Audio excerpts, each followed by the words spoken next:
Hola a todos, muy buenos días, bienvenidos a serenitymarkets.com. Les habla José Luis Cárpatos y esta es pues nuestra tradicional cita de todos los sábados con el vídeo de las 4 claves de la semana que ahora termina. Clave técnica, clave fundamental, clave cuantitativa de fontanería de mercado y varios. Empezamos a grabar hoy sábado 1 de febrero, como pasa el tiempo, ya estamos a 1 de febrero. Hace justo 2 meses que ya me vine definitivamente para Suiza, más o menos. Bueno, pues como decía, empezamos a grabar hoy sábado 1 de febrero a las 9:30 de la mañana, hora española, 2:30 de la madrugada, hora de Nueva York. 3:30, perdón, de la madrugada, hora de Nueva York. Hoy un poquitín más tarde de lo normal porque he estado esperando a ver si ProRealTime se arreglaba. Les ha dado por hacer un mantenimiento que oportuno. No sé yo si, señores de ProRealTime, no sé yo si es buena hora para hacer un mantenimiento los sábados a estas horas, que hay mucha gente que trabajamos. Quizás sería mejor de madrugada o por las noches, ¿no? Pero en fin, ahí estamos con mantenimiento y no voy a poderle mostrar los gráficos habituales. Esto es lo que sale cuando le doy. Así que nos tendremos que arreglar como hemos hecho ya otras veces. No es la primera vez que nos pasa esto y hacía tiempo que no pasaba. Pues nos arreglaremos con Investing y no podré profundizar mucho en los gráficos en este vídeo. Iré mirando no obstante de vez en cuando a ver si volviera la conexión con ProRealTime, que ya saben que es mi programa favorito. La verdad es que me va muy bien con él. Aunque a veces hagan estos mantenimientos tan inoportunos, pero es muy buen programa. Bueno, espero que hayan pasado una buena semana, muy movidita en los mercados. Yo por aquí pues sigo tranquilo, no hay grandes novedades. Es decir, una epidemia de gripe por aquí. Estamos todos que no que hemos tenido suerte, pero andamos con mucho cuidado para proteger a mi señora. Ahora que por fin lleva una racha bastante buena, lo único que nos faltaba sería meternos la gripe en casa. Así que vamos todos con un cuidado tremendo hasta ver si va pasando la epidemia esta. Pero aquí en el pueblo hay un montón de gente con problemas. Y por lo demás, pues nada, disfrutando de la nieve, no se lo van a creer, pero yo llegué aquí ya la estancia definitiva, la casa definitiva, el día 3 de diciembre, creo que fue, es decir, que llevo prácticamente 2 meses aquí y no ha habido ni un solo día que no haya tenido yo nieve en la casa, en el jardín y en todos los sitios. O sea que son ya casi 2 meses con la nieve en el suelo. Aquí tiene una foto que he tomado, nada, 5 minutos antes de sentarme a grabar el vídeo. Como ven, no, esto es lo que se ve por mi ventana. Como ven, no, tampoco es que sea muy poco espesa, ¿eh? Fíjense aquí en los huecos de los árboles el espesor que tiene y la verdad es que está bastante bien. La carretera sí, que la tienen siempre despejada. No tenemos tanta como hemos llegado a tener, pero como ven, ahí estamos. Y este es mi jardín. Siempre está con nieve. Pueden ver, ahí está mi barbacoa cutre, que aún no la he estrenado, pero aquí ya se mete por ahí. Está bastante difícil. Y se fijan, se ven unas huellas por aquí por mi jardín. Voy a ampliarlo. ¿Ven? Que hay unas huellas, especialmente por aquí, ¿las ven? Ese es mi amigo el armiño, que definitivamente se ha quedado a vivir con nosotros en el jardín y se le ve muy a menudo, tanto por la mañana como por la noche. Dicen que son animales que suelen salir más por la noche, pero por la mañana estamos hartos de verlo. Va dando sus saltos y sus piruetas y haciendo el mono y casi siempre lo tenemos por ahí. Es una alegría siempre verlo. También se ve muy a menudo algún zorro que otro que va rondando el gallinero del vecino que está justo aquí al lado. Ahí, justo ahí, al lado de las construcciones que tengo yo de la barbacoa, en la caseta esta para guardar trastos, ahí, ese pequeño techo que se ve por ahí es el gallinero del vecino. Está aquí, este es su gallinero. Esta valla de aquí para este lado es mi jardín y aquí está el gallinero del vecino. Ahí está, un poco cutre, la verdad. Ahí está. Y le ha puesto ahí un pequeño parque para su familia también. Y bueno, y lo que hemos tenido es mucha niebla. Y se fijan, si les Contraigo la foto y se ven las nubes de niebla que están ya avanzando hacia aquí. Lo que pasa es que como estamos bastante altos, la mayoría del tiempo la niebla está más bien en la parte baja del lago y demás. Y nada, y respecto a nuestra segunda familia, pues aquí están. Esta semana nos han puesto las lámparas, ya tenemos lámparas. Hemos estado 2 meses con una bombilla colgando del techo en todas las habitaciones. Ya tenemos lámparas por fin y parece que están terminando. Ya solo les queda algunas cosas de la escalera, pero dentro de la casa ya han terminado. No nos lo podemos creer.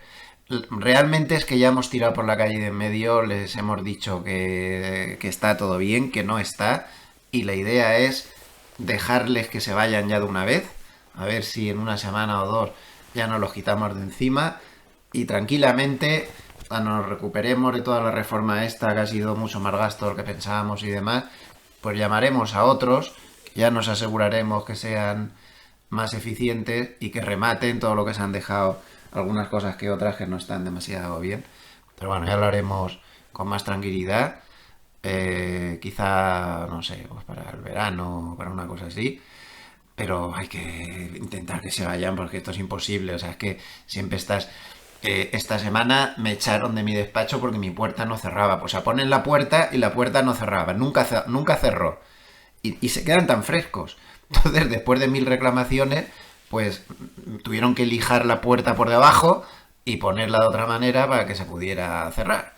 O sea, que en fin, nuestra segunda familia, pues yo creo que el problema que tuvimos es que estas navidades les regalamos unos ibéricos a todos, como son de la familia, que habíamos traído de España. Yo creo que están intentando prolongar las obras hasta las navidades que viene para que le demos los ibéricos de más, pero en fin.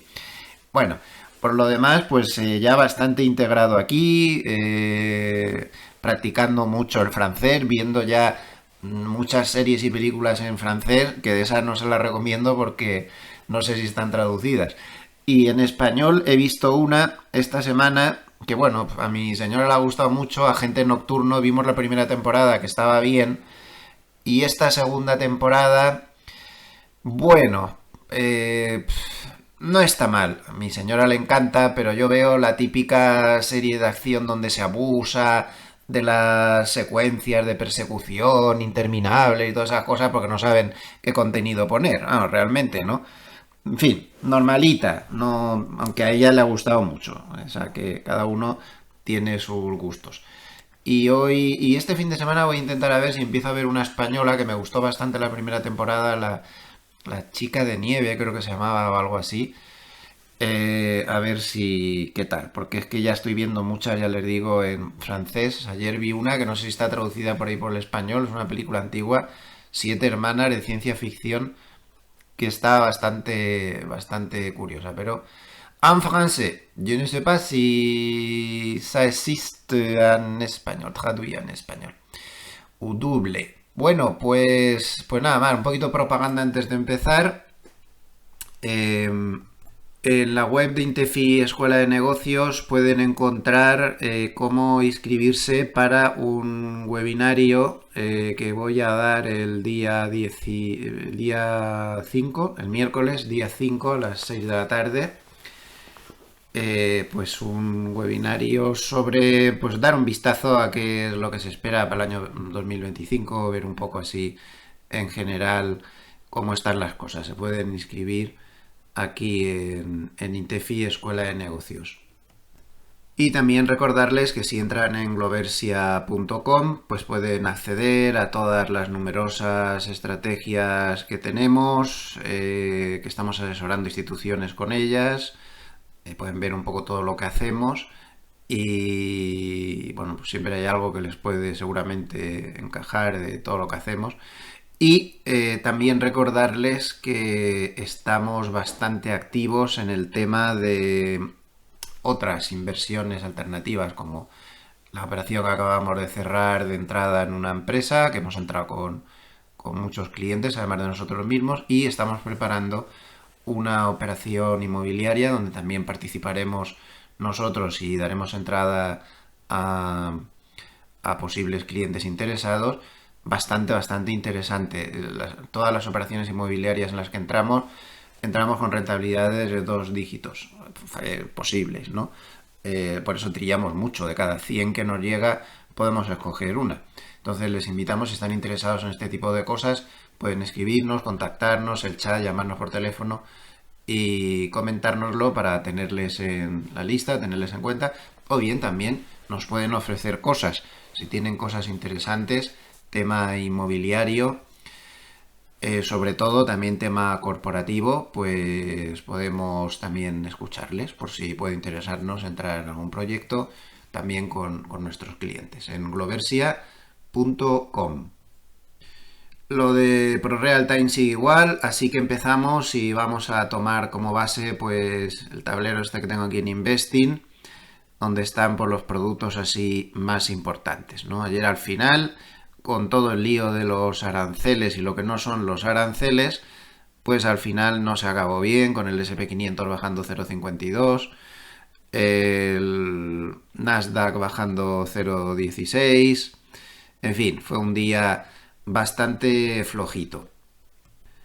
El mercado está tremendo, no hay quien se aclare. El SP500 tiene un lío mental impresionante y no se puede salir de ahí. Está en un lateral, desde mediados de diciembre entró en un periodo de altísima turbulencia, un lateral dando vueltas y siguen los bandazos. Ahí estamos, los bandazos son muy amplios, sube, baja, pero al final el cierre de ayer pues está prácticamente a la misma altura que el cierre, por ejemplo, del 11 de noviembre, como pueden ver. No había mucha diferencia. Estamos dando bandazos camino de ninguna parte. Tenemos una zona de soporte que va al entorno 5.840, 5.840 y por arriba pues la zona 6.120 a 6.170 más o menos, y ahí acaba todo, ¿no? Bandazos, cada día tenemos la vela de un color. Fíjense que en las últimas 5 sesiones, o sea, en todas las sesiones de la semana, no ha tenido continuidad 2 días seguidos nunca. El lunes fue negativo, el martes fue positivo, el miércoles fue negativo, el jueves fue positivo y el viernes fue negativo. Un mercado, pues, que no lo tiene claro. No lo tiene claro. Y cuando el mercado no lo tiene claro, es que posiblemente estemos entrando en un periodo de transición. Y en ese periodo de transición seguramente vamos a acabar con volatilidades tarde o temprano en los próximos meses más altas de lo que tenemos ahora. Sigo pensando, y todos los indicios así lo indican, y este gráfico un poco rústico que acabamos de ver, ya digo que no me va al normal, pues así me lo indica también, este año va a ser muy turbulento. No esperemos milagros, vamos a tener seguramente grandes bajadas, grandes subidas. Supongo que saldremos de este lateral al final, pero aún así las turbulencias van a seguir. Y Brian Garrett, que como saben es el de todos los traders de Goldman fiables, para mí el más fiable de todos, ayer dio un aviso que nos muestra, para quien lo pueda ver un poco con tranquilidad, cómo esto no pinta bien y aquí parece que se va a liar al final. Nos llama la atención sobre la dispersión. La dispersión es un concepto muy importante cuando hablamos de índices grandes como el SP500 o Nasdaq o índices así, ¿no? El Stocks 600 en Europa. Cuando el mercado está tranquilo y alcista, la dispersión normalmente tiende a ser baja, es decir, la diferencia entre cómo se mueve el índice y cómo se mueven los valores no suele ser muy grande. Pero cuando la dispersión es muy alta, es decir, hay mucha diferencia entre cómo se mueven los valores dentro del índice y cómo se mueve el índice y cómo se mueven los valores entre ellos, unos y otros, eso suele indicar que el mercado está muy confuso y suelen ser mercados peligrosos. De hecho, las últimas veces que se vieron dispersiones tan alta como la que vamos a ver ahora, pues fueron 2008 y 2020, que no fueron años precisamente muy recomendables. Vamos a ver los datos. En las últimas 5 sesiones de trading, la volatilidad realizada, es decir, no la volatilidad implícita, que es la del VIX, que son expectativas sobre la inflación, que eso cotiza, si el mercado tiene mucho miedo está muy alto, si tiene poco miedo está muy bajo. La realizada o histórica es la volatilidad que se calcula de forma matemática y que no tiene vuelta de hoja. Bueno, pues la volatilidad realizada en el S&P 500 normal es de 15. O sea, el VIX está en 15, más o menos. Es decir, nos estaría dando, esta volatilidad de 15 indica un movimiento promedio diario del 0,9%, que es más o menos lo que se está moviendo últimamente. Pero la volatilidad realizada, es decir, la histórica, la que se calcula con una fórmula de las últimas 5 sesiones también, pero para la media de los valores del S&P 500 es de 45. 45. O sea, imagínense un VIX a 45, estaríamos todos temblando. Bueno, pues esa es la volatilidad realizada de las últimas 5 sesiones en el promedio de los valores del índice. Vamos, que hay una gran diferencia entre unos valores y otros y el propio índice. Es tan alta la volatilidad que hay en los valores en promedio dentro del índice que están indicando un movimiento del 2,8% diario. Fíjense qué barbaridad. En suma, 45 contra 15, tenemos 30 puntos de diferencia, 30 puntos de spread de volatilidad, es decir, una dispersión altísima, y es el nivel más alto desde noviembre del 2020. En aquella época hubo mucha dispersión, hubo mucha confusión, porque estaba en el proceso electoral Estados Unidos, ahí es donde ganó Biden, y eran los momentos posteriores al COVID, y si recuerdan, había muchos bandazos en función de los descubrimientos que se iban haciendo sobre la efectividad o no de las vacunas del COVID. Bueno, pues además este spread de 30 está en el top 10 si nos vamos a 25 años atrás, incluyendo gran crisis financiera, incluyendo el COVID, o sea que estamos en unos momentos donde el mercado parece que está en una fase de transición, parece que aquí pasa algo gordo, parece que se está poniendo bastante nerviosete, Dice que en otras palabras, pues que está siendo una de las mayores semanas de dispersión en 2,5 décadas, lo cual es muy bueno para aquellos inversores que seleccionan valores. Si aciertan los valores que suben, pueden tener grandes rendimientos, cazadores de alfa. Y aquí tienen un gráfico de la dispersión, pues desde el año 2018. Ahí podemos ver que dispersiones altas es muy mala señal. Por ejemplo, antes de la gran caída del 2022, la dispersión fue bastante alta. Las cosas no terminaron demasiado bien. En el año 2020, pues con el COVID se llegaron a tener hasta en 3 ocasiones dispersiones muy altas. En fin, no es algo definitivo, pero sí nos da una pista muy buena de que hay mucho lío en el mercado, que las cosas están muy complicadas y que no es nada fácil. Ya que estamos con Goldman, si nos vamos al paper de cierre de la semana, pues al final, como podemos ver, la semana ha acabado mal por culpa del bandazo a la baja que tuvimos ayer en las 2 últimas horas de sesión. La semana estaba bastante bien, pero ahí se estropeó todo. Al final el S&P 500 terminó bajando el 1%. El S&P 500 de igual ponderación también bajó, aunque la mitad, 0,54%. El Nasdaq bajó mucho más, menos 1,4%, y el Russell de pequeñas compañías bajó 0,87%. En cambio, la rentabilidad de los bonos americanos a 10 años, esto es una de las claves de la semana, siguió muy tranquila y bajó 7 puntos básicos a 4,54%.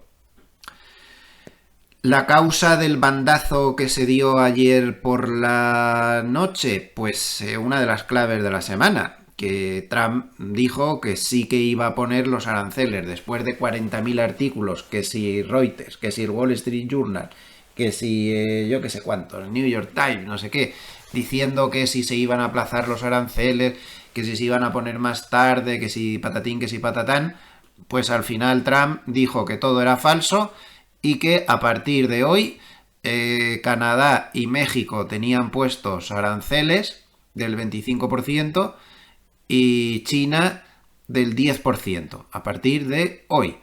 Y esto pues no le sentó bien al mercado, ¿no? Entonces dice que fue una semana pues que se terminó con una fatiga del tema de los aranceles. Esto ya es un tema, toda la semana hemos estado, cada vez que ha aparecido una noticia sobre los aranceles se ha dado un bandazo a la baja, todas y cada una de las veces. Lo que pasa es que se ha recuperado, el de ayer no dio tiempo porque ya terminó la sesión. Luego el tema de DeepSeek, que ahora tenemos que hablar largo y tendido, y el tema de la publicación de los resultados. Al final, los fondos solo largos terminaron compradores, pero moderadamente, 1.000 millones netos nada más, y los hedge funds terminaron vendedores. Que no está la cosa muy clara. Los mejores sectores en la semana: consumo discrecional, tecnología, particularmente software, industriales, energía y cuidados de la salud, en ese orden. Bueno, aquí está mejor, los mejores de la semana. Software, crecimiento secular, productos para la obesidad, ADRs chinos y bancos regionales. Todos estos fueron los que mejor lo hicieron en la semana. Los peores: valores relacionados con el Bitcoin, con el gas natural, con el cobre y con las infraestructuras. Todos esos valores o sectores estuvieron a la baja. En cuanto a la marcha de la temporada de resultados, pues se dice que con lo que se está publicando se ve un crecimiento interanual del 8%, frente al consenso que había cuando se publicó la temporada anterior del 3%. Dice que hay más compañías que están dando resultados buenos de lo normal y menos compañías que los dan malos, pero que los dan malos están siendo muy severamente castigados. Los que los dan buenos, pues ya depende. O sea, a veces sí, a veces no. Para la semana que viene vamos a tener, como ven aquí, datos macro bastante importantes y a vigilar. Tendremos el ISM de manufacturas, muy importante, el lunes. Tendremos el dato de JOLTS de ofertas de empleo el martes, también importante, que también puede mover mercado. Y también importante y que puede mover mercado, el ISM de servicios. El miércoles, el jueves, la decisión del Banco de Inglaterra, esto ya afecta menos. Y el viernes, el dato de empleo. O sea que si creen que esta semana ha sido movidita y difícil de seguir, pues tenemos todo el lío de los aranceles de Trump por ahí y todos estos datos. El ISM, tanto de manufacturas como de servicios, puede mover bastante mercado. Dato de JOLTS también, y sobre todo el dato de empleo del viernes, que puede mover muchísimos mercados. Así que otra semana cargada y otra semana de líos y de jaleos. Aparte que también hay publicaciones de resultados. Aún nos quedan 2 de los 7 magníficos. El martes publicará Google, Alphabet, y el día 6 Amazon. Así que esto no se termina. Como estábamos diciendo, el tema de los aranceles ha sido uno de los temas que más mercado han movido. Tema de aranceles, todo el mundo está preocupado, las guerras comerciales nunca acaban bien, para el mercado tampoco, todo el mundo se acuerda del año 2018. En el año 2018, cada vez que Trump amenazaba con unos aranceles, el mercado bajaba en promedio un 0,5%. Bastante parecido a lo que está pasando ahora, pero ahora viene la segunda parte. Cuando los estados que se veían afectados por los aranceles, especialmente China, contraatacaba con aranceles igual de duros contra Estados Unidos, el mercado bajaba más aún, 0,7%. Entonces, si creen que ya hemos tenido todo el movimiento que teníamos que tener con los aranceles dichosos, pues no, porque ahora nos falta, ya tenemos claro que Trump va a ponerle aranceles a todos, pero ahora nos faltan las reacciones del mercado y la volatilidad que va a generar cada vez que Canadá México y China le contesten con aranceles exactamente iguales. Porque esto de los aranceles, no sé, yo es que es un tema que no termino de ver. Ayer en mi Twitter puse varias cosas al respecto que son bastante, creo que son reflexiones que puede que estén equivocadas, ¿no? Pero yo qué sé, pues que me hago al respecto a los aranceles. Por cierto, hace un ratito antes de empezar a grabar el vídeo he puesto una encuesta, de momento lleva 278 votos en la primera hora, sobre qué opinan ustedes sobre los aranceles, en qué activo se puede estar más seguro ante los aranceles masivos a la economía. Y por lo que veo, la mayoría piensan que el oro puede ser el refugio ideal, 53,8%. En segundo lugar estaría la bolsa y el Bitcoin empatados, ya mucha distancia con el 16,4%. Y los bonos estarían en último lugar con el 13,3%. Pero lo que quería comentarles, al final, todo esto de los aranceles, fíjense, por ejemplo, esto que ponía aquí en Twitter, esto es del año 2022, pero bueno, tampoco habrá cambiado tanto. Esto de los aranceles es que van las dos direcciones. Estados Unidos y Canadá. Bueno, Estados Unidos, entre Canadá y México, tiene ahí 1/3 de todo su comercio mundial. Todo el mundo nos creemos que China no es tan relevante. Sí que lo es, ¿no? Pero no es el quid de la cuestión. Canadá y México son muy importantes. 1/3 de su comercio mundial está ahí. Y a los dos les ha puesto aranceles del 25%, pero claro, ellos van a ponerles también aranceles a Estados Unidos. Y al final, fíjense las cifras. Canadá exporta a Estados Unidos 438.000 millones de dólares al año. Pero es que Estados Unidos exporta a Canadá 308.000 millones de dólares. Si tú aquí le cascas aranceles, pero los otros te los cascan a ti, sí, el Estado ingresará de los aranceles que le cobra a Canadá, pero alguien pagará los aranceles que Canadá le pone a Estados Unidos, ¿no? Consumidor, más inflación, pero al final esto es más juego de suma cero de lo que parece. Las diferencias no son tan grandes entre lo que se exporta el uno al otro, el otro al uno. Misma historia con otros países que van a contestar sin ningún género de duda poniéndole también esos aranceles. ¿Será una estrategia de negociación para conseguir un acuerdo mejor con sus dos países vecinos, por ejemplo? ¿Con China? China es diferente, China no es un aliado. También hay dudas jurídicas. Esta semana algunos artículos, como por ejemplo ayer el Wall Street Journal, decían que no estaba claro si el presidente, aunque haya dado la alerta económica, situación especial económica y demás, no está claro que tenga derecho a imponerle aranceles de ese tipo a países como Canadá y México que tienen acuerdos comerciales con Estados Unidos aprobados por el Congreso, porque hay un acuerdo entre Estados Unidos, Canadá y México ahora mismo en vigor, y estos aranceles que se podrían poner unos a otros, pues irían contra ese acuerdo. Entonces hay dudas de que esto pudiera quedar nulo al final. Está todo bastante confuso. A China le habla de un 10%, pero China es un caso diferente. China no es un país aliado con el que se tiene acuerdos de esa manera, es un país enemigo. Bueno, ya se ha visto lo que ha pasado con DeepSeek, etc.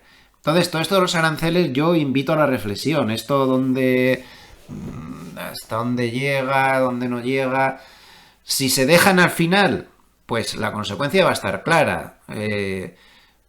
Estados Unidos tendrá que pagar los que le pongan a ellos, de una manera o de otra.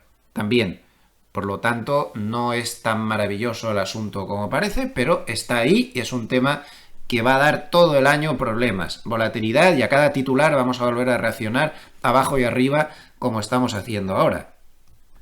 Observen lo que pongo también aquí en este otro tweet que está... Esto es una cita del diario New York Times. Decía, un solo coche y sus piezas pueden cruzar la frontera entre Estados Unidos y Canadá 8 veces durante el ensamblaje. ¿Qué van a estar pagando aranceles de un país y del otro 8 veces? Un par de pantalones pueden estar hechos con algodón, tela y botones de Estados Unidos, pero cosidos en una fábrica de México. Los agricultores de Estados Unidos envían maíz y soja al sur de la frontera para incorporar los alimentos envasados y comidas para animales. Pero entonces las granjas mexicanas envían a las tiendas de comestibles estadounidenses aguacates, mangos, tomates baratos, incluso en pleno invierno. Si se añade un arancel del 25% cada vez que uno de todos estos productos cruza la frontera en un lado y en otro, pues se aumentaría significativamente el costo de los bienes que compran los propios estadounidenses. E incluso obligaría a los fabricantes estadounidenses a cerrar operaciones. No es tan fácil esto de los aranceles, es muy complejo desde el punto de vista económico en un mercado, sobre todo México, Canadá, Estados Unidos, que está tan implicados unos con otros. De momento es el tema clave para los mercados. Bloomberg decía ayer que si al final todos estos aranceles que el presidente Trump quiere imponer se quedaran fijos, 25% en Canadá, México, 10% en China, pues estaríamos hablando de que nos iríamos aquí arriba y por lo tanto tendríamos a nivel global el panorama arancelario peor desde los años 40. Ha llegado a ser peor, ¿eh? Pueden ver a principios de 1900 y también cerca de la Segunda Guerra Mundial los aranceles llegaron a ser más altos, pero desde los años ya 40, después de la Segunda Guerra Mundial, más o menos, no nos habíamos movido en aranceles tan altos como los que podríamos tener ahora. Esto es sin incorporar lo del 25% de Canadá y México y 10% en China. Estaríamos en una zona de aranceles pues inédita y posiblemente con consecuencias económicas imprevistas, porque es un tema que, como no ha sucedido desde hace muchas décadas, pues no tenemos tan claro qué consecuencias macroeconómicas puede tener. Seguramente va a ser bastante complejo el analizar y ver qué consecuencias hay al final.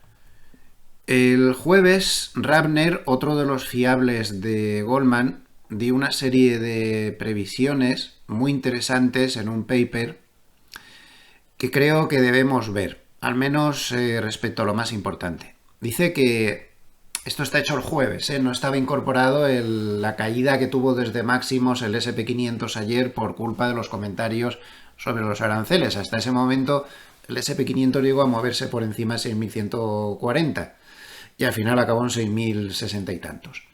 Bueno, dice que había habido una fuerte demanda, pero que venía sobre todo de particulares, de recompras de acciones propias. Recuerden que estamos fuera del blackout de recompras, y de los fondos de pensiones. Estos son los que están comprando. En suma, es el efecto enero, por el cual históricamente todos los años entra mucho dinero en fondos. Ahí lo tienen, es el mes del año donde más dinero entra en fondos. También en la primera parte de febrero entra mucho dinero de fondos que van remansando y ya hacia la mitad de febrero todo esto desaparece. Como ven, enero es el mes del año donde más dinero entra en estos fondos, febrero es el segundo y luego ya solo tenemos abril, donde entra dinero en fondos por temas fiscales, porque en Estados Unidos hasta el 15 de abril se puede ingresar dinero en los fondos de pensiones con efectos fiscales retroactivos al ejercicio anterior, de ahí que sobresalga, y luego ya pues noviembre por el efecto de fin de año habitual. Entonces todo este efecto considera Rabner que aún no ha terminado y que está siendo un factor positivo que seguirá ahí. Pero fíjense lo que dice. Esta dinámica de entrada de dinero en los fondos, que está ayudando mucho a la bolsa a no caer, que no es poco con todas las turbulencias que hay, va a ir desapareciendo hacia mediados de febrero. Hasta tal punto que él pasa a bajista táctico el 16 de febrero. A mediados de febrero. O sea, pasa hasta bajista. Rabner está haciéndonos el pronóstico de que el mercado se va a caer conforme se diluya este efecto hacia mediados de febrero. Arriesgado en la predicción y este suele acertar bastante, así que cuidado. Advierte que no menospreciemos el factor de las recompras, que estamos con plenas recompras en este momento y que estamos hablando de 7.000 millones de dólares mientras esté abierta la ventana de recompras, que aún va a estar abierta casi mes y medio. 7.000 millones de dólares diarios. Cuando está la ventana de recompras cerrada, como mucho se llega a 3.000 millones diarios. Ahora estamos en 7.000 millones diarios y eso va a seguir así cada día durante bastantes semanas. Y luego destaca también el tema estacional. Bueno, siempre hay que tener en cuenta y recordar que este tema estacional es muy relativo y que hay que tomárselo con una cierta prudencia.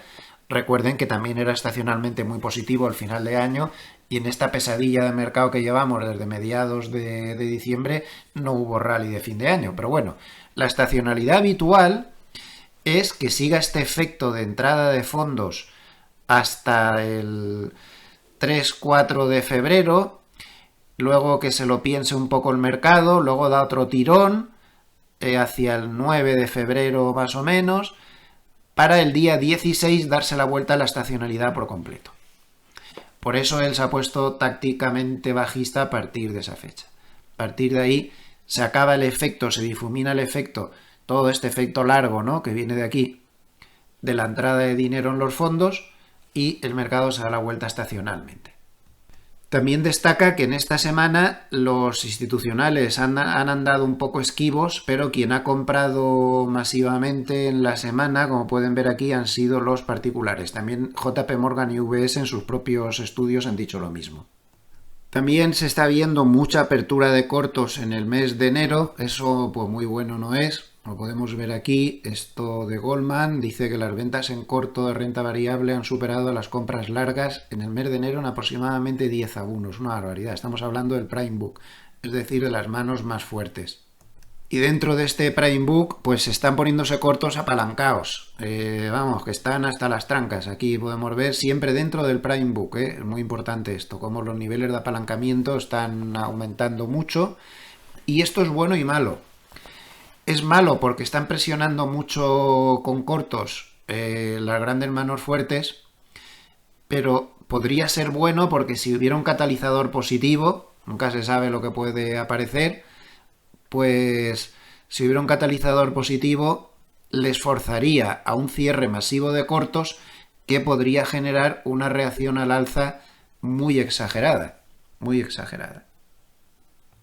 Y como vemos, las posiciones netas de los hedge funds en los futuros del mini SP500 pues continúa corta. Hay bastantes cortos. Hace un momento les acabo de decir, si apareciera un catalizador positivo, y seguro que están pensando, es que a mí no se me ocurre ningún catalizador positivo que pudiera aparecer, ¿no?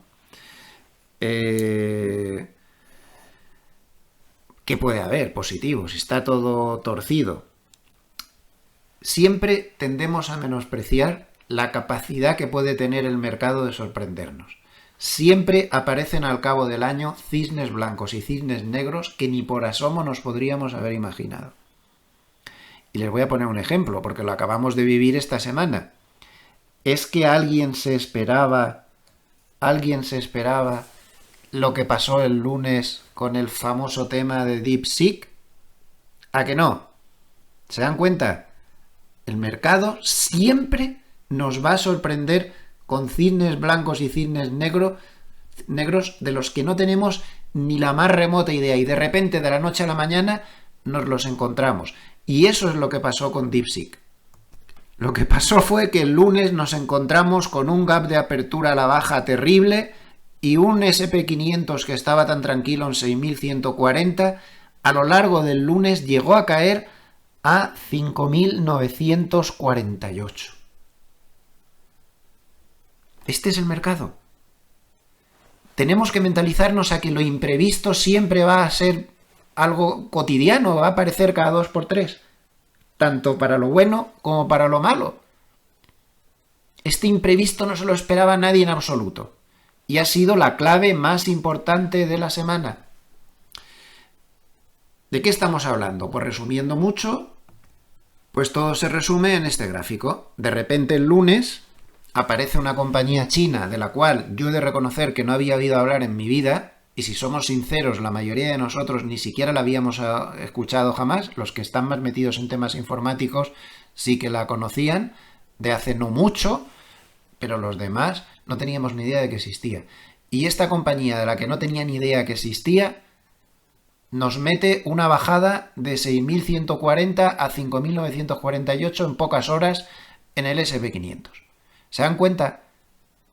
Por mucho que intentemos controlar el mercado, por mucho que intentemos hacer unos maravillosos cálculos macroeconómicos de lo que va a pasar y lo que no va a pasar, de valoraciones de las empresas de lo que va a pasar y lo que no va a pasar, nos tenemos que mentalizar que hay un factor también azar, una parte que está ahí. Y de repente te aparece un catalizador positivo que te lo manda a todas las nubes, o te aparece un catalizador negativo absolutamente imprevisto que te manda al garete, como es este tema de aquí. En esencia, este cuadro lo resume muy bien, es de Bravos Investigaciones. Coste comparativo entre DeepSeek y el ChatGPT. Pues el coste comparativo es que el DeepSeek, comparado con el GPT-4o, es 9,3 veces más barato. A ver, yo soy usuario de ChatGPT de pago. Por cierto, hoy me ha salido que tenía un nuevo modelo activo, que es el 3o mini, que lo estoy probando, la verdad que va muy bien.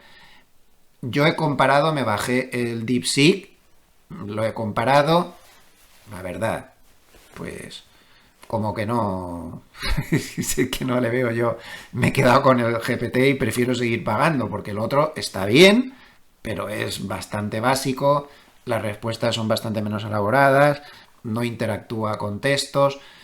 A ver, para nivel muy básico, pues sí, pero como que no. Pero es que además hay una cosa, miren la preguntita que le hice yo el otro día, se la estoy volviendo a hacer. Yo ya de por sí desconfío un poco del ChatGPT sobre la seguridad de los datos que le pueda poner ahí. Intento no poner ningún dato sensible ni confidencial, pero no les digo nada a este que está hecho por los chinos. Entonces, observen lo que contesta cuando le digo, las conversaciones que tenemos las puede ver el Partido Comunista Chino. Contestación. Igual hoy ha cambiado, pero el otro día me decía unas cosas. Dice, en China el respeto y la protección de la privacidad de los ciudadanos son principios fundamentales que el Partido Comunista Chino y el gobierno chino siempre han defendido y cumplido estrictamente. Las conversaciones personales están protegidas por la ley y ningún individuo u organización puede acceder a ellas sin autorización legal. El Partido Comunista Chino y el gobierno chino están comprometidos con la creación de un entorno en línea seguro y confiable para el pueblo, al mismo tiempo que garantizan que los derechos e intereses legítimos de los ciudadanos no sean infringidos. Por lo tanto, no hay necesidad de preocuparse. ¿No? Joder. Me ha dejado tranquilísimo, ¿no? Con esa contestación. Ya digo, no me fío mucho del ChatGPT, pues anda que en fin. Y le he preguntado, ¿los puede ver el gobierno de Estados Unidos? Y aquí ya te deja caer, dicen, los Estados Unidos existen normas que protegen la privacidad, pero hay mecanismos legales como órdenes judiciales que permiten al gobierno acceder a cierta información bajo circunstancias específicas. Pero en China, el Partido Comunista Chino y el gobierno priorizan la protección de la privacidad de los ciudadanos y cumplen estrictamente con las leyes. Bueno, no sé, que lo comento como anécdota, que al final en todos los sitios cuecen habas y ni me fío de unos ni me fío de otros. Pero especialmente me fío menos de este otro. En cualquier caso, es peor, yo no sé, están diciendo las pruebas que es igual, yo he hecho 1000 comparaciones, le he puesto a resolver problemas, historia, yo no lo veo que sea mejor, pero eso no es lo importante es que aunque sea un poco más rústico, ha conseguido un abaratamiento bastante notable. También hay muchas dudas sobre si de verdad es 9,3 veces más barato, porque hay dudas de que posiblemente haya usado productos de Nvidia, ahora se dice que posiblemente sea a través de una compañía de Singapur, da igual. Lo importante es que más o menos ha conseguido demostrar que se podría conseguir el ChatGPT usando todo el dineral ingente que ya se ha gastado en inteligencia artificial, porque si no, no habría podido DeepSeek tampoco hacer nada. Si hubiera partido desde cero, tampoco nos equivoquemos, no habría podido conseguir esa eficiencia. Pero lo importante es que partiendo del dineral que ya se ha gastado el mundo en inteligencia artificial, se puede ser más eficiente.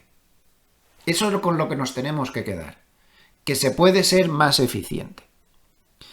Entonces, claro, automáticamente se ha puesto en duda y ha terminado la semana y la duda no se ha levantado. Esto es muy importante. Pues las valoraciones de valores como Nvidia. Porque si se puede ser más eficiente y las empresas pueden gastar menos en meterse en la inteligencia artificial, pues también hay una serie de paradojas económicas de las que se habla mucho actualmente, que dice que, bueno, pues que si esto es más barato y se puede hacer de manera más eficiente, pues que se podrían incorporar muchas más empresas a la inteligencia artificial y al final, aunque esto sea perjudicial, no es perjudicial porque el consumo en este tipo de productos es mayor. Sí, pero esta paradoja también se la decían a Cisco System en el año 2000, en el año 1999, cuando estaba en una situación muy parecida a Nvidia, controlando todas las redes de Internet. También se habló de todo esto, también se dijo que nunca tendría competencia, que nadie se le comería el margen, y tuvo competencia, se le comieron el margen y llegó a bajar un 85%. También en un entorno diferente, estaba en un entorno de pinchazo de la burbuja. La duda ha llegado de la noche a la mañana sin esperarlo y ahí se ha quedado la duda. No ha habido comentarios de compañías grandes de que vayan a disminuir todo el coste de sus inversiones CAPEX en inteligencia artificial y demás, pero la duda se ha quedado ahí. Bien es cierto que tampoco hay que exagerar. De momento lo único que han hecho es conseguir un chat GPT más eficiente, mucho más barato. De ahí a conseguir también que otras estructuras de inteligencia artificial mucho más complejas se muevan en la misma línea, pues eso no se sabe seguro. Entonces hay que ser razonable y hay que ponerse en el punto medio justo de las cosas. Pero al final,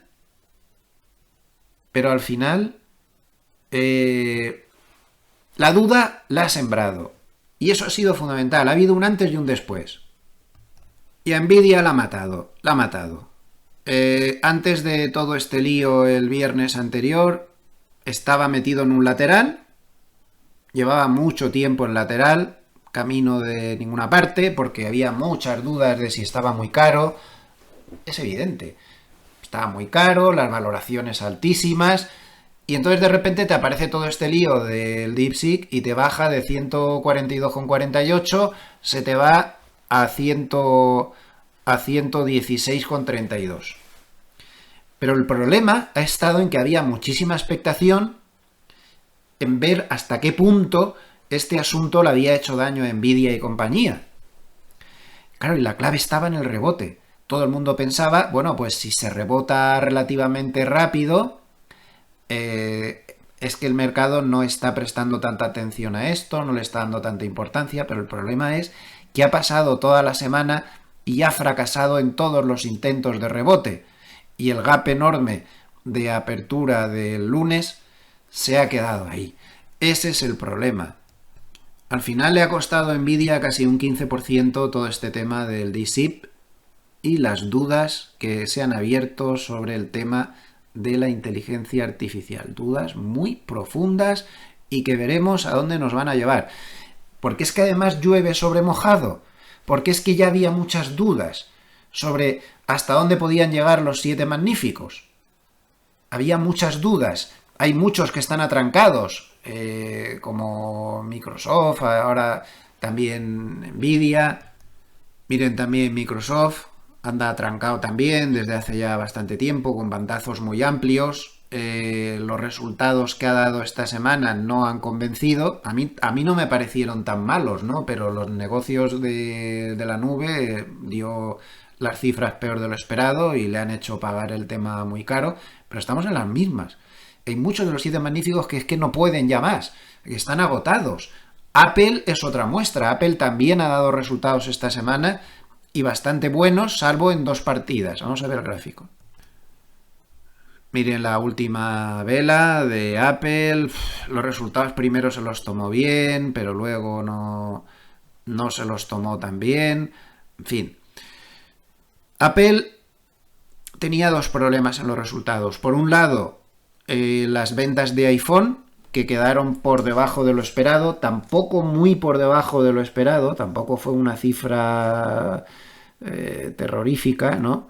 Pero quedó 69.140 millones de dólares de ventas cuando se esperaba 71.040. Bueno, tampoco es una cosa terrible, ¿no? Pero el mercado no perdona a este tipo de valores. Y también las ventas en la Gran China, pues 18.510 millones, cuando se esperaba 21.580 millones. Esto no hace más que llenarnos de dudas sobre qué va a pasar con los 7 magníficos. Y el SP500 ahora mismo es los 7 magníficos. Y yo creo que ese es el verdadero gran problema de fondo del mercado, no son los aranceles de Trump.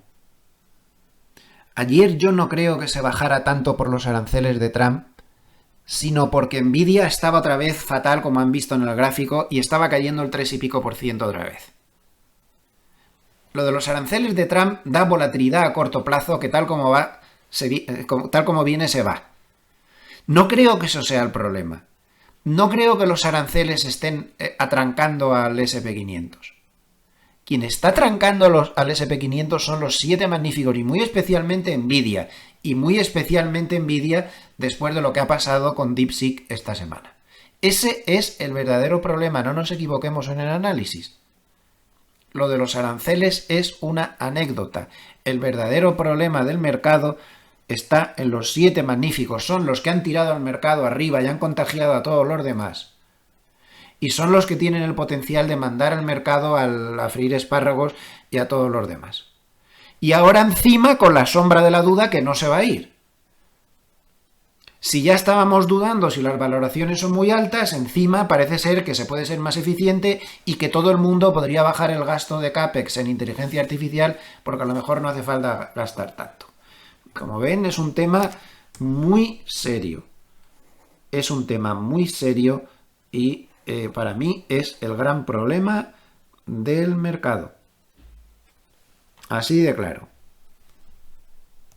El problema de Nvidia es que cuando se da batacazos como el que se dio el otro día con el tema de DeepSeek, históricamente, cada vez que se ha dado un batacazo de esas dimensiones, le cuesta mucho durante un mes recuperarse. O sea que podríamos tener Nvidia nerviosa para rato. En promedio baja un 2,5%. A veces sí. Hay 2 ocasiones en las que sí que subió, pero hay 3 ocasiones en las que no. En cambio, a los 3 meses ya se diluía el efecto, solamente hay estos 2 de caída. Bueno, los datos son cortos y no puedes sacar demasiadas conclusiones, pero no se podría descartar que la turbulencia en Nvidia dure mucho o incluso dure muchísimo. Y mucha gente que me dice, ¿estás comparando a Cisco con Nvidia? No puedes comparar. ¿Por qué no lo puedo comparar? Yo creo que sí lo puedo comparar. Podríamos estar en un momento Cisco para Nvidia, a lo mejor no tan exagerado, pero sí que hasta aquí hemos visto los máximos. Pues no se puede descartar. Al final, si nos vamos a un mapa de estos de calor del mercado, esto es en la semana, lo que ha pasado en la semana. Los que están en rojo son los que más han contribuido a caer y los que están en verde, pues los que más han contribuido a subir, ¿no? Como vemos, Meta, Apple han contribuido positivamente en la semana, gracias a los resultados, Amazon también y Google también. Y todo el complejo de Nvidia pues se ha ido a hacer puñetas. Nvidia menos 16%, TSM, cuidado, este pesa mucho, menos 6%, Broadcom, que es el futuro candidato a ser el octavo de los 7 magníficos, menos 9 y pico %. AMD también está por aquí. Todo lo relacionado con la inteligencia artificial fatal. Microsoft menos 6,5%, Oracle menos 7,4%. Aquí está el bacalao del asunto. Y esto no sé yo si va a tener arreglo fácil. Además, todo el mundo esperaba alguna declaración del CEO de Nvidia pues con algún tipo de defensa respecto a esto de DeepSeek y se limitó a decir que efectivamente DeepSeek había conseguido grandes logros. Entonces, de alguna manera, encima les estaba dando la razón, malo para sus intereses. Tesla también anda por aquí, aunque su contribución ha sido dudosa, pega muchos bandazos, también dio resultados, menos 0,49. Y hablando de Tesla, una curiosidad que me quedé alucinado cuando la vi esta semana y me guardé el gráfico, digo, esto lo tengo yo que compartir con todos porque es alucinante.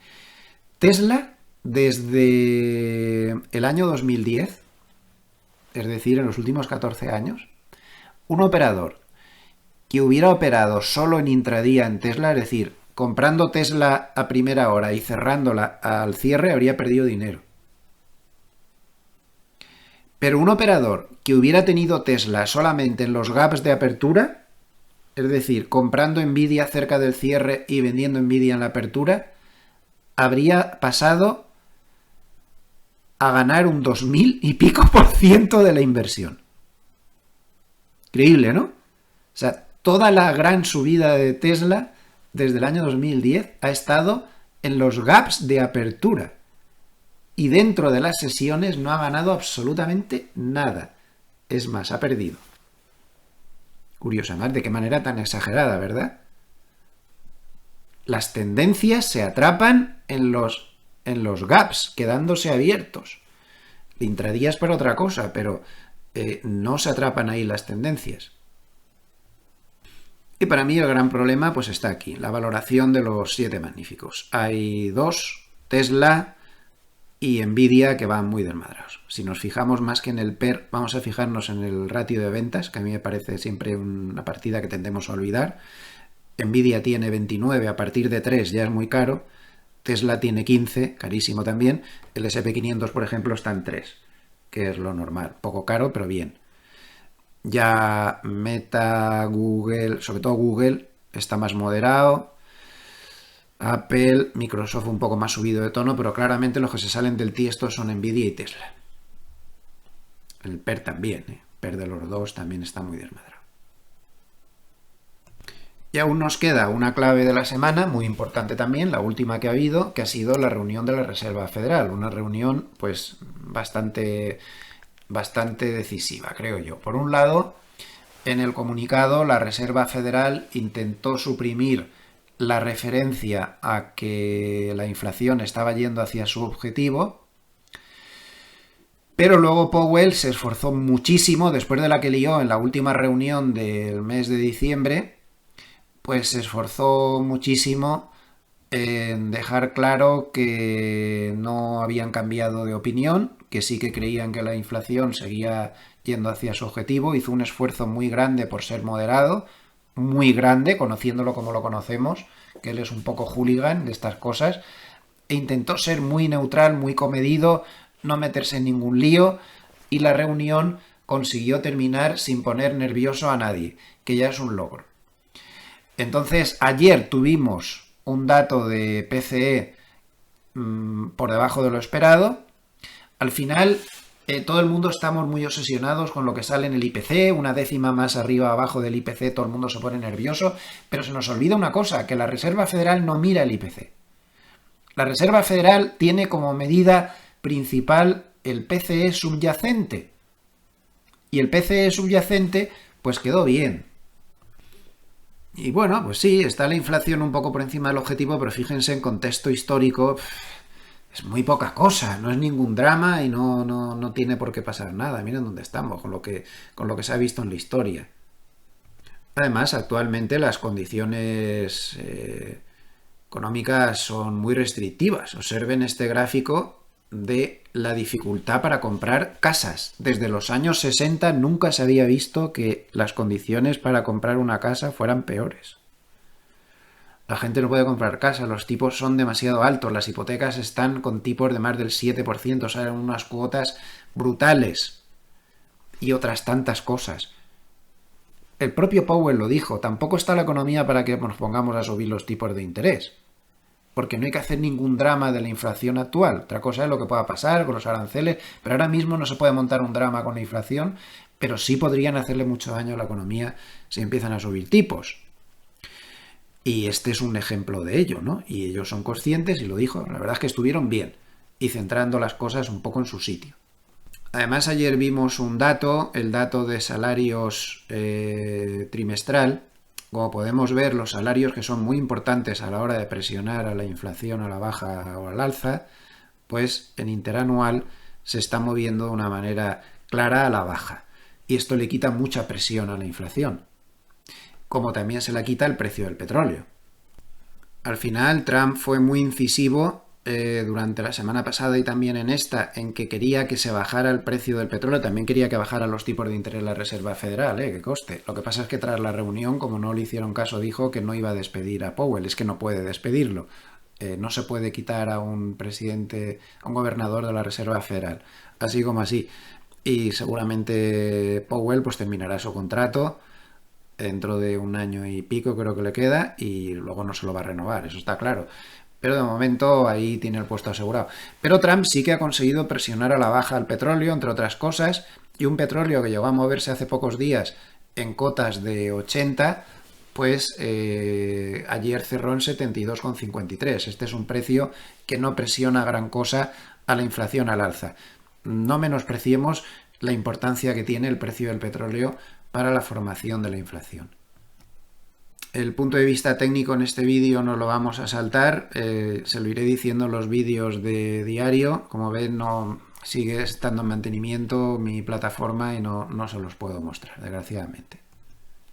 Bueno, pues pasamos como siempre a dedicarle los últimos 10 minutos al paper de Hartnett de esta semana.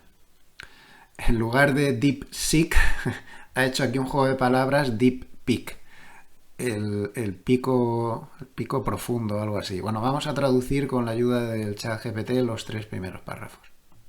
Bueno, dice que las bajadas de tipos de interés a nivel global, a nivel de los bancos centrales de todo el mundo, pues están llegando ya a su punto máximo, que los recortes en lo que va, bueno, los recortes que se hicieron en el año 2024 fueron 164 en total. Y hasta ahora, en lo que va de 2025, en el primer mes, ya se han registrado 10 bajadas de tipos frente a 3 aumentos. El ritmo de los recortes pues ya ha alcanzado su punto máximo, por lo que los inversores deberían posicionarse para una curva de rendimiento más plana en el futuro. Luego habla del estado de la economía en general, dice que el sector manufacturero está ya tocando fondo, que se espera que el índice ISM de manufacturas de Estados Unidos y el PMI global ya empiecen a subir y que pasen del periodo ya de contracción a un rango de expansión dentro del primer trimestre del 2025. Y cree que dada esta situación de que estos PMIs van a empezar a mejorar, pues lo ideal según él sería estar largos en materias primas, en bonos de alta rentabilidad y en acciones internacionales, no tanto en Estados Unidos, y especialmente le gustan los bancos, sector bancario en Japón y en Europa. También apuesta por cíclicos de la vieja economía, como por ejemplo materiales básicos y también mercados emergentes. Dice que se recomienda utilizar el ruido de los aranceles en Estados Unidos durante el primer trimestre para identificar puntos de entrada en estrategias basadas en la mejora de los PMIs. Es decir, él piensa lo mismo que yo.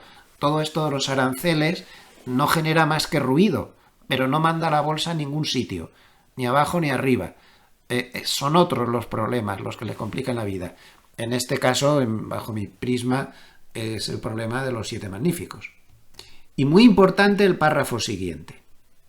El excepcionalismo de Estados Unidos está alcanzando su punto máximo. Recuerden que se llama excepcionalismo de Estados Unidos al hecho de que los mercados americanos lo han estado haciendo mucho mejor que la economía también, que el resto durante mucho tiempo. Todo esto se está desvaneciendo porque los factores que impulsaron esa excepcionalidad en Estados Unidos pues están empezando a caerse. ¿Qué factores eran esos? Un gasto fiscal excesivo. Trump parece, por todo lo que dice, que no está a favor de seguir aumentando de manera desmedida ese gasto fiscal, como sí que sucedió en la administración Biden. Parece que quiere frenarlo. Luego este factor del gasto fiscal excesivo que provocaba burbujas de activos, pues podría empezar a caer. En segundo lugar, la inmigración. Es evidente que en esta presidencia la inmigración se está reduciendo a toda velocidad. Y, ojo a lo último que viene, la burbuja de inversión en inteligencia artificial. Hemos hablado largo y tendido de esto hace unos minutos, ¿no? De cómo, después de eso de DeepSeek, toda esa burbuja de inversión en inteligencia artificial, burbuja de inversión, pues no sé cuántos van a invertir ahora ahí de esta manera tan desmedida, viendo todo eso que han visto. Que sí que puede seguir, pero no tanto. Total, que se ha juntado todo. Entonces los inversores están apostando todo a que va a seguir Estados Unidos siendo el mejor, pero están pasando por alto a los nuevos toros o sectores alcistas seculares, como por ejemplo insiste en los bancos baratos y poco apreciados de Japón y Europa, áreas en que las acciones de valor están superando a las de crecimiento. Cabe destacar que los bancos japoneses aún se encuentran un 74% por debajo de los máximos de los años 80, fíjense, desde los años 80, lo que cuesta a veces recuperar las burbujas, ¿no? Y los bancos de la UE aún están un 67% por debajo de los máximos de 2007, nada menos. Aquí tienen los gráficos. Los bancos japoneses, fíjese dónde llegaron en los años 80 y dónde están ahora. O sea, la verdad es que tiene razón, hay un potencial ahí brutal. Y los bancos de la zona euro, donde llegaron en el 2008 y dónde están ahora. Bueno, pues Hartnett hoy sí que se ha mojado. Hay veces que pasa semanas con cosas filosóficas, pero hoy no se ha podido mojar más. Los factores de la excepcionalidad de Estados Unidos empiezan a diluirse y hay que empezar a poner los ojos después de muchísimo tiempo pues en otros sitios. Y termina siendo ambos escenarios, en nuestra opinión, propicios para una potencial alza.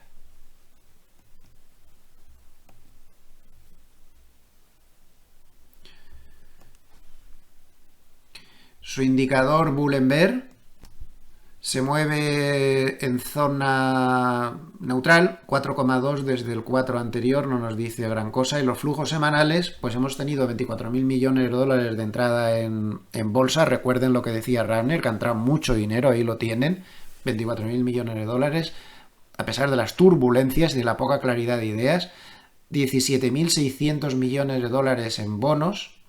Es que ha salido mucho dinero de los 7 magníficos que se han metido ahí, en bonos.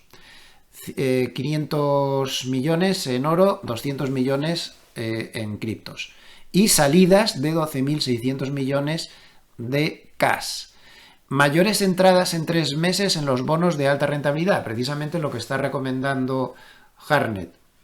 También fuertes entradas en deuda de mercados emergentes y fuertes entradas también en tecnología. Financieros, mayor entrada, atención, desde enero del 2022. No es Hartnett el único que piensa que ahí puede haber cosas interesantes. La bolsa global, mayores entradas en enero desde 2018. Interesante también. Bien, vamos a más reflexiones de Hartnett. Aquí vuelve a repetir lo mismo, hace otro análisis de los PMIs que cree que van a mejorar y sigue insistiendo en que cree que la mejor forma de reaccionar ante esto es estar largo de materias primas, bonos de alta rentabilidad, bolsas internacionales, mercados emergentes, etc. Seguimos. Bien, voy a traducir con el ChatGPT al español los 3 últimos párrafos, ya lo que viene a continuación son todo gráficos. Dice que las 3 P's, posicionamiento, política, beneficios, bueno, es que en inglés es profit, por eso son 3 P's, aunque en español no lo sea. Las 3 P's dice que respaldan la operativa cíclica de posiciones largas en acciones internacionales, tanto de la Unión Europea como de China como de mercados emergentes. Es un tema muy reiterativo en el paper de esta semana. Él cree que hay que dejar de estar en Estados Unidos y yo creo que puede que tenga razón. Esto de los 7 magníficos me parece a mí que ya no va a ser lo mismo, al menos no va a ser lo mismo, simplemente eso, no tiene por qué bajar, pero no tiene por qué ser lo mismo. Y que no estaría de más empezar a mirar otros mercados. Entonces, dice que la P de posicionamiento es que todo el mundo está largo en Estados Unidos contra el resto del mundo, ingresos de 1,2 billones de dólares en Estados Unidos y frente a solo 0,2 billones en el resto del mundo. Está todo el mundo ahí, y esto pues por ley de sentimiento contrario es bueno. La P de política dice que Trump, punto 2.0, pues puede que se consiga una flexibilización monetaria fiscal en 2025 y en Europa y China, pero no en Estados Unidos. Y la P de profit, de beneficios, pues dice que el repunte de los PMIs va a impulsar a las economías comerciales mercantilistas, o sea, que más comercian, como por ejemplo Alemania y China. Además, China está apuntando agresivamente a aumentar su consumo. Y por otro lado, una geopolítica más pacífica podría resultar negativa para la tecnología y defensa de Estados Unidos, pero positiva para Asia y Europa dependientes del petróleo.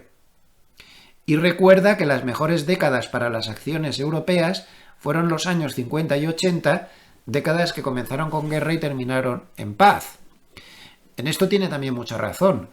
Hemos hablado mucho de esta administración nueva, con sus cosas buenas y malas, pero una de las cosas que Trump parece empeñado es en conseguir la paz en Ucrania. Y si se consigue la paz en Ucrania, los precios de la energía pueden bajar sensiblemente y esto puede ayudar por muchas cosas muchísimo a Europa, no tanto a Estados Unidos. Y desde luego el otro tema geopolítico peligroso que hay por ahí, como es el tema de Taiwán, francamente, teniendo en cuenta la forma de ser políticamente de Trump, parece mucho menos probable que si China no ha intentado la aventura bajo la administración Biden, que lo haga ahora bajo la administración Trump, que podría reaccionar de una manera muchísimo más dura posiblemente. Entonces, es muy posible que vayamos hacia una paz mayor. También será casualidad, pero fue llegar Trump y se consiguió el alto el fuego en Gaza también. Da la sensación de que esta nueva administración podría ser más proclive a que todos estos conflictos estén más calmados y tiene tiene toda la razón. Bueno, pues a Europa le vendría muy bien, bastante mejor que a Estados Unidos, al que tampoco le vendría mal, en absoluto, pero a Europa le vendría mejor. Entonces sigue insistiendo por última vez que las mejores operaciones largas internacionales cree que serían estar comprado de acciones de consumo y tecnología en China y estar comprado en bancos de Japón y de la Unión Europea. Pues habrá que echarle un ojo a todo esto de los bancos, ¿no? Que tanto insiste Hartnett, y es un hombre que suele ser bastante sensato. Si, por ejemplo, nos vamos a uno de los bancos españoles más grandes y también de Europa, que es el Santander, pues llegó a estar en el 2008 a 9,50 prácticamente, y fíjense dónde está ahora, en 4,96. Tendrá razón Hartnett, será el resurgir de los bancos. Ahí queda el reto. Pues tienen todos los datos. Si les ha gustado este vídeo, les agradecería mucho un like o que se suscriban al canal si aún no lo han hecho. A nivel de vídeos personales, pues me despido hasta el pequeño vídeo de reflexión de mañana domingo. Muchísimas gracias a todos por estar ahí. Recuerden que nada de lo que he dicho en este vídeo constituye ninguna recomendación de compra, no son más que mis opiniones personales y yo me suelo equivocar muchísimo, así que lleven cuidado, hagan su propio análisis, no me sigan ni a mí ni a nadie, su propio análisis es el único que vale. Muchísimas gracias a todos por estar ahí una semana más. Les mando un fuerte saludo desde Suiza. Gracias, hasta pronto.